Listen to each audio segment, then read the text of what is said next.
ಮಾಡುವುದಕ್ಕೆ ಮೊದಲು ಈ ಸಂಸಾರದಲ್ಲಿರುವ ದುಃಖವನ್ನ, ಈ ಜೀವನದಲ್ಲಿರುವ ದುಃಖವನ್ನು ಕಳೆದುಕೊಳ್ಳುವುದಕ್ಕೆ, ಆಮೇಲೆ ಈ ಸಮಗ್ರ ಸಂಸಾರವನ್ನೇ ಕಳೆದುಕೊಳ್ಳುವುದಕ್ಕೆ ಯಾವುದು ದಾರಿ ಅದನ್ನು ತೋರಿಸ್ತಾ ಇದ್ರೆ ಅವರು ನಿಜವಾದ ತಂದೆ, ನಿಜವಾದ ತಾಯಿ. ಉಗುರಿನಿಂದ ತಲೆ ಕೂದಲಿನ ತುದಿಯವರೆಗೆ ಅಧರ್ಮ ಅಂದ್ರೆ ಅಧರ್ಮ, ಅನ್ಯಾಯ ಅಂದ್ರೆ ಅನ್ಯಾಯ. ಅಂತಹ ದುಷ್ಟ ಶಿಖಾಮಣಿ ದುರ್ಯೋಧನ.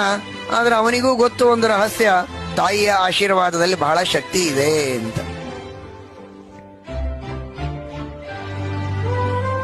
ಏನ ಆ ತಾಯಿಯ ಪ್ರಾಮಾಣಿಕತೆ ನೋಡಿ. ಧೃತರಾಷ್ಟ್ರ ಎಂಬ ಗಂಧರ್ವನ ಹೆಂಡತಿ ಅವಳು, ಸಾಧ್ವಿ ಶಿರೋಮಣಿ ಪತಿವ್ರತ. ಕೊನೆವರೆಗೂ ಮಗನಿಗೆ ಸೇವಾಗಲಿ ಅಂತ ಹೇಳಲಿಲ್ಲ ಅವರು. ಮಗನ ರಕ್ಷಣೆಗಾಗಿ ನಾನಾ ವಿಧವಾದ ರಸಾಯನಗಳನ್ನೆಲ್ಲ ಹಚ್ಚಿದಳು ಅಂತ ಕೇಳ್ತೇವೆ.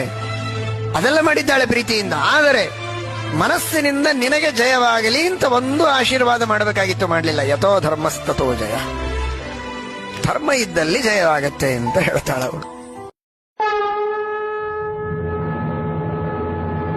ಮಾಡಬಾರದ ತಪ್ಪುಗಳನ್ನು ಎದುರಿಗೆ ಮಾಡಿದರೆ ಕಣ್ಣಾರೆ ಕಂಡು ಶಿಕ್ಷೆಯನ್ನ ಕೊಡುವಂತಹ ಅನಂತ ಕಣ್ಣುಗಳನ್ನ ಪಡೆದವ ಭಗವಂತ ಎಂಬ ಎಚ್ಚರವೂ ನಮಗಿರಬೇಕು.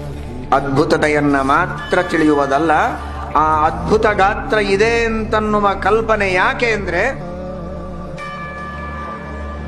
ದೇವರ ಎದುರಿಗೆ ತಪ್ಪು ಮಾಡಬೇಡ ಮಹಾರಾಯ, ಇದೆ ಮನೆಯೊಳಗಿದೆ, ಮತ್ತೆ ನಮ್ ಕೆಲಸ ಮಾಡೋಣ, ಗುಡಿ ಒಳಗೆ ಬಂದಾಗಂತ ಕೆಲಸ ಮಾಡಬೇಡ ಅಂತ ಕೆಲವರು ಹೇಳ್ತಿರ್ತಾರೆ. ಹೇಳೋದು ಒಳ್ಳೆಯದರೆ, ದೇವಸ್ಥಾನದಲ್ಲಿ ಮಾತ್ರ ದೇವರಿದ್ದಾನೆ, ಮನೆಯಲ್ಲಿ ದೇವರಿಲ್ಲ. ಇಲ್ಲಿ ನಾನು ತಪ್ಪು ಮಾಡಿದರೆ ದೇವರಿಗೆ ಗೊತ್ತಾಗತ್ತೆ, ನನ್ನ ಮನೆಯಲ್ಲಿ ನಾನು ಮಾಡಿದರೆ ಗೊತ್ತಾಗೋದಿಲ್ಲ ಅಂತ ತಿಳಿಯುವುದಿದೆಯಲ್ಲ, ಅದು ತಪ್ಪು. ಅದ್ಭುತ ಗಾತ್ರಾಯ, ಆ ಭಗವಂತನ ಶರೀರ ದೇವಸ್ಥಾನದೊಳಗಿನ ಪ್ರತಿಮೆಯೊಳಗೆ ಮಾತ್ರ ಇದೆ ಅಂತ ತಿಳಿಯಬೇಡಿ.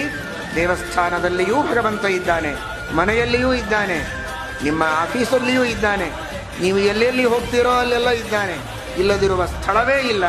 ಅಂತಹ ಅದ್ಭುತವಾದ ಶರೀರ.